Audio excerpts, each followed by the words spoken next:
नमः शिवाय। तो दोस्तों, आज हम सोमवार व्रत की कथा सुनाने जा रहे हैं। जो केवल सोमवार को भी भगवान शंकर की पूजा करते हैं, उनके लिए इहलोक और परलोक में कोई भी वस्तु दुर्लभ नहीं है। सोमवार को उपवास करके पवित्र हो, इंद्रियों को वश में रखते हुए वैदिक अथवा लौकिक मंत्रों से विधि पूर्वक भगवान शिव की पूजा करनी चाहिए। ब्रह्मचारी, गृहस्थ, कन्या, सुहागिन स्त्री अथवा विधवा कोई भी क्यों ना हो, भगवान शिव की पूजा करके मनोवांछित वर पाता है।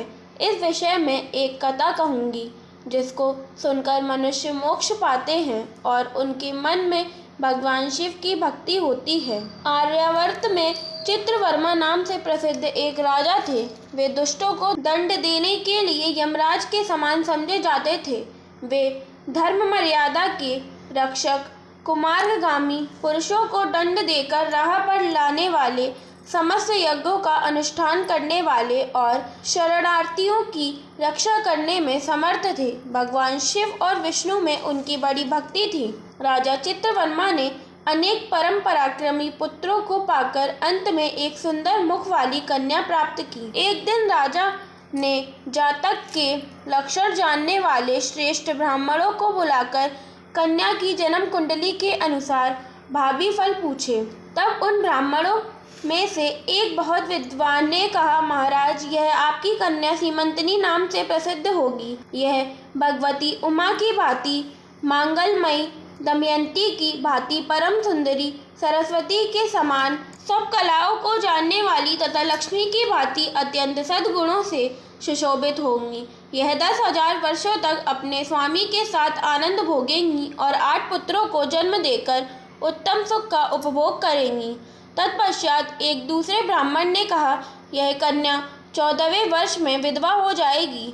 यह वज्रघात के समान दारुण वचन सुनकर राजा 2 घड़ी तक चिंता में डूबे रहे। तदनंतर सब ब्राह्मणों को विदा करके राजा ने सब कुछ भाग्य के अनुसार ही होता है ऐसा समझकर चिंता छोड़ दी। सीमंतनी धीरे धीरे सयानी हुई। अपनी सखी के मुख से भावी वैद्यव की बात सुनकर उसे बड़ा खेद हुआ। उसने चिंतामग्न होकर याज्ञवल्क्य मुनि की पत्नी मैत्रेयी से पूछा, माताजी, मैं आपके चरणों की शरण में आई हूँ। मुझे सौभाग्य बढ़ाने वाले सत्कर्म का उपदेश दीजिए। इस प्रकार शरण में आई हुई राजकन्या से पतिव्रता मैत्रेयी ने कहा, सुंदरी, तू शिव सहित पार्वती जी की शरण में जा और सोमवार को एकाग्रचित हो स्नान और उपवास पूर्वक स्वच्छ वस्त्र धारण करके शिव और पार्वती का पूजन कर। सोमवार के दिन शिव और पार्वती की आराधना करती रहे। इससे बड़ी भारी आपत्ति पड़ने पर भी तू उससे मुक्त हो जाएगी। घोर से घोर एवं भयंकर महाकलेश में पड़कर भी शिव पूजा न छोड़ना। उसके प्रभाव से महान भाग्य से पार हो जाएगी। इस प्रकार सीमंतनी को आश्वासन देकर पतिव्रता मैत्री आश्रम को चली गई। राजकुमारी ने उनके कथा अनुसार भगवान शिव का पूजन प्रारंभ किया। निषद देश में नल की पत्नी दमयंती के गर्भ से इंद्रसेन नामक पुत्र हुआ था। राजा इंद्रसेन के पुत्र चंद्रागद हुए। चित्रवर्मा ने राजकुमार चंद्रगद को बुलाकर गुरुजनों की आज्ञा से उन्हीं के साथ अपनी पुत्री सीमयंती का विवाह कर दिया। उस विवाह में बड़ा उत्सव हुआ था। विवाह के पश्चात चंद्रागद कुछ काल तक ससुराल में ही रहे। एक दिन राजकुमार यमुना के पार जाने के लिए कुछ मित्रों के साथ नाव पर सवार हुए। भाग्यवश नाव यमुना के भंवर में मल्लाहों सहित डूब गई। यमुना के दोनों तटों पर बड़ा भारी हाहाकार मच गया। इस दुर्घटना को देखने वाले समस्त सैनिकों के विलाप से सारा आकाश मंडल गूंज उठा। डूबने वालों में से कुछ तो मर गए और कुछ ग्राहों के पेट में चले गए।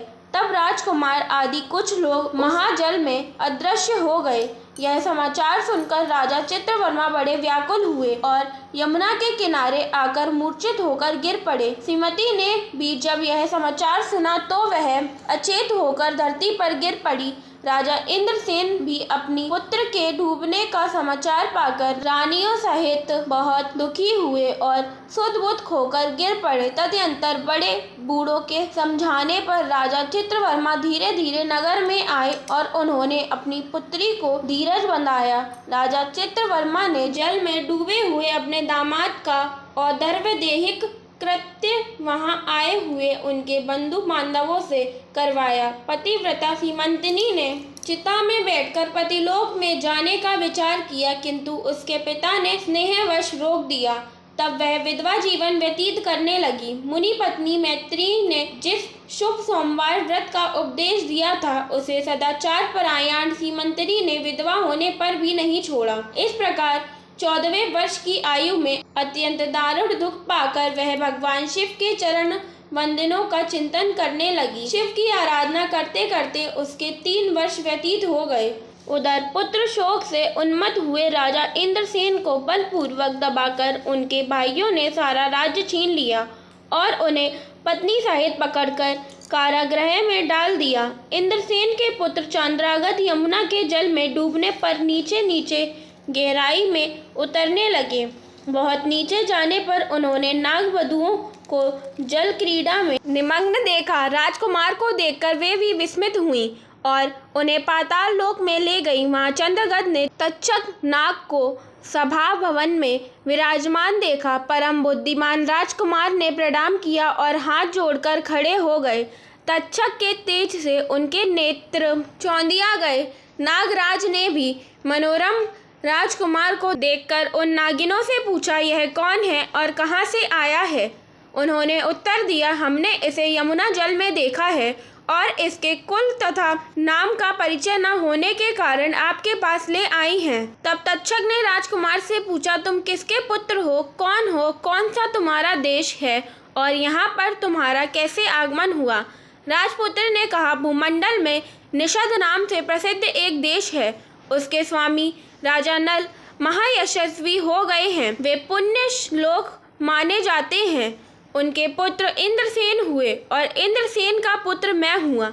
मेरा नाम चंद्रगद है। मैं अभी नूतन विवाह करके ससुराल में ही टिका था और यमुना जी के जल में विहार करता हुआ देव की प्रेरणा से डूब गया। यह नागपत्नियां मुझे आपके पास ले आई हैं। जन्मांतर के उपार्जित पुण्यों के प्रभाव से यहाँ मैंने आपके चरण वंदनों का दर्शन किया है। आज मैं धन्य हूँ। मेरे माता पिता कृतार्थ हो गए क्योंकि आपने दया करके मेरी ओर देखा और मुझसे वार्तालाप किया।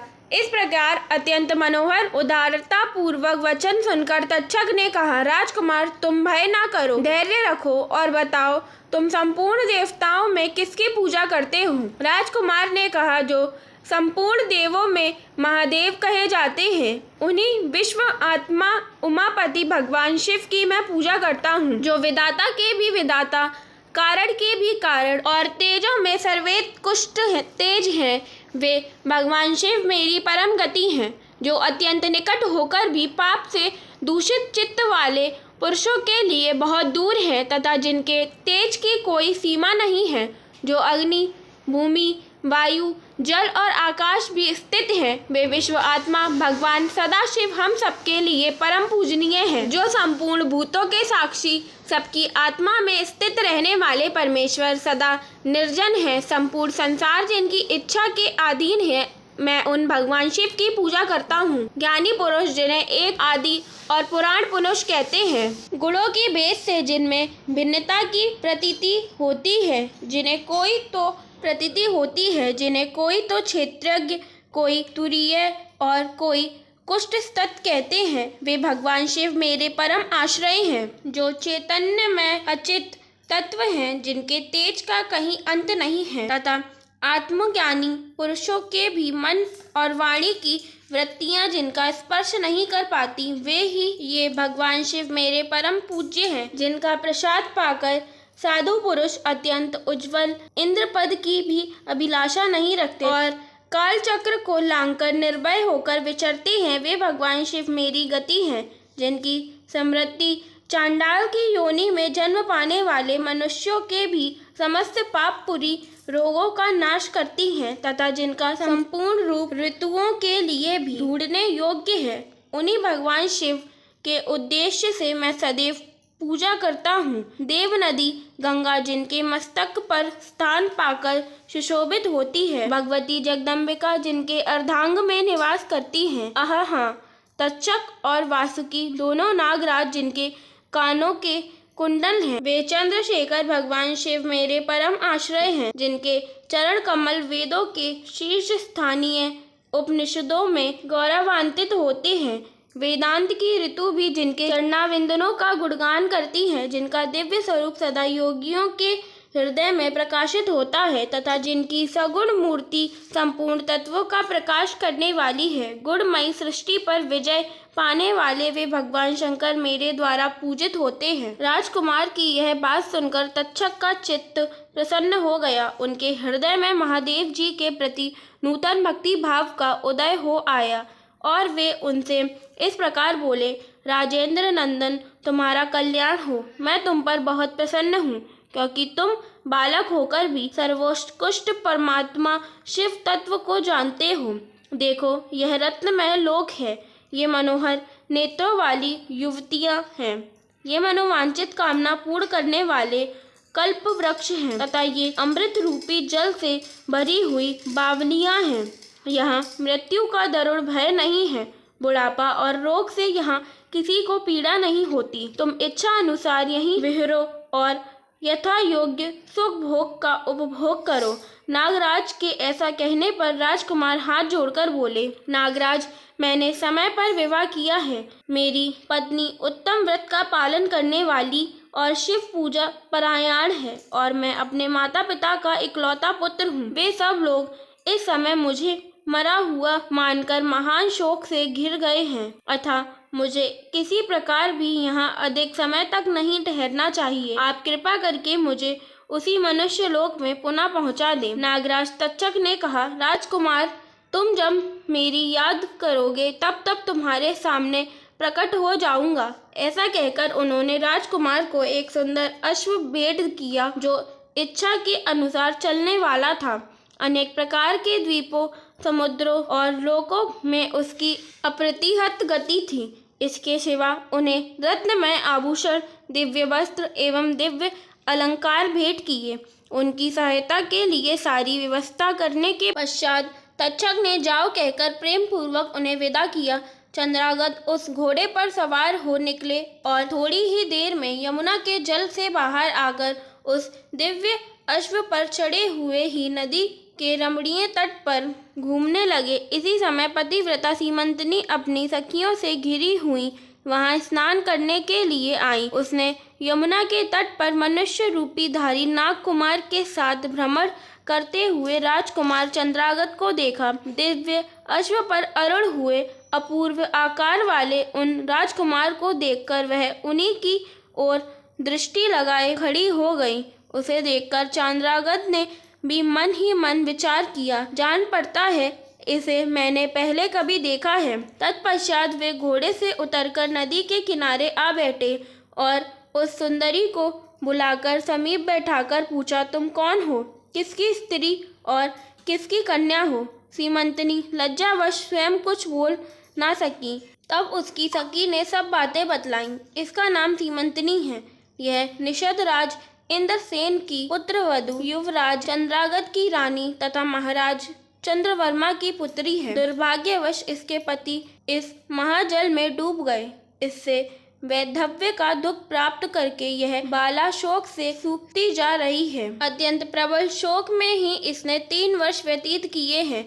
आज सोमवार है, इसलिए यहाँ यमुना जी में स्नान करने के लिए आई है। इसके ससुर का राज्य भी शत्रुओं ने छीन लिया है, बलपूर्वक उस पर अधिकार जमा लिया है और वे महाराज अपनी पत्नी के साथ उनकी कैद में पड़े हैं। यह सब होने पर भी यह निर्मल अंतःकरण वाली सदाचार परायण राजकुमारी प्रति सोमवार को अत्यंत भक्ति भाव के साथ पार्वती सहित महादेव जी की पूजा करती है। उत्तम व्रत का पालन करने वाली सीमंतनी ने अपनी सखी के मुख से सब बातें कहलवाकर स्वयं भी राजकुमार से पूछा, आप कौन हैं? आपके पार्श्ववर्ती ये दोनों पुरुष कौन हैं? आपने मेरे वृतांत को एक स्नेह की भांति क्यों पूछा है? महाबाहो, मुझे ऐसा जान पड़ता है कि पहले कभी मैंने आपको देखा है।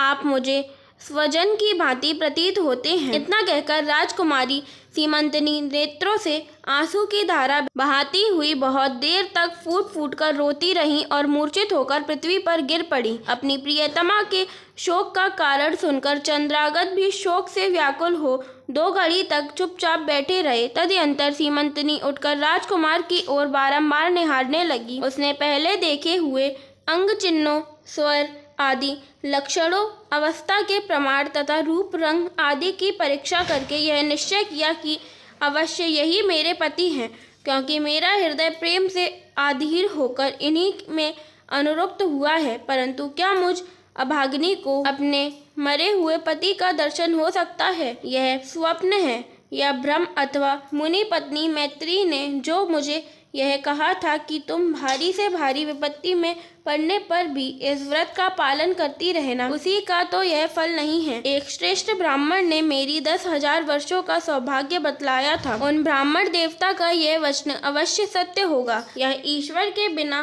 कौन जान सकता है? पार्वती देवी के प्राणनाथ भगवान शिव प्रसन्न होने पर देहधारियों के लिए कौन सी वस्तु दुर्लभ हो सकती है? इस प्रकार भांति भांति से विचार करके उसका संदेह दूर हो गया।